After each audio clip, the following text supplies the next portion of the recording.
Salam Media Sriwijaya. Indra Bekti hingga kini masih berada di ruang ICU. Kondisi kesehatannya terus dipantau oleh tim medis.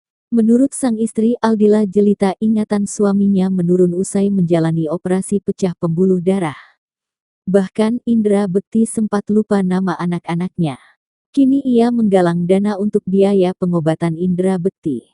Jadi memang karena operasi ini Mas Bekti jadinya ada memori yang dia harus ulang lagi perlahan-lahan, dari dulu sampai sekarang. Jadi bisa dibilang dia agak kurang bisa mengingat yang sekarang-sekarang ini, kata Aldila saat menggelar konferensi pers di RS Abdi Waluyo, kawasan Menteng, Jakarta Pusat. Istri Indra Bekti, Aldila Jelita, membuka penggalangan dana untuk sang suami. Perempuan yang akrab disapa Dila itu mengatakan menjauhkan diri dari rasa malu. Saya dengan kerendahan hati memohon agar orang-orang baik di luar sana bisa membantu Mas Bekti. Kami bukan merasa kekurangan atau bagaimana, tapi memang sebagai makhluk Allah, kondisi ini di luar kendali saya sebagai istri, kata Aldila Jelita melalui Instagram, Minggu, 1/1.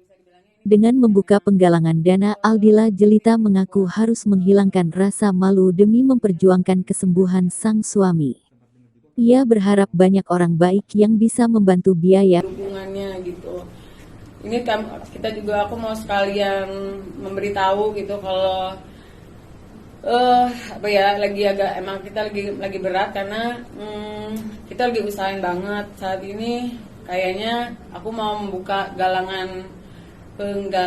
penggalangan dana gitu untuk Mas Indra, karena yang tampaknya akan 20 hari ke depan Mas Bekti itu akan di sini gitu. Jadinya biayanya udah sangat besar di hari keempat ini gitu. Jadi aku udah broadcast ke beberapa teman-teman juga, alhamdulillah ya mulailah ada beberapa yang udah memberikan kebaikannya, keikhlasannya, yang nggak mau dikasih tahu siapa namanya. Ya alhamdulillah sih. Jadi semoga yang mendengar ini juga bisa membantu Mas Bekti gitu. Berharap ada tangan-tangan baik yang bisa nolongin Mas Bekti sampai sehat gitu.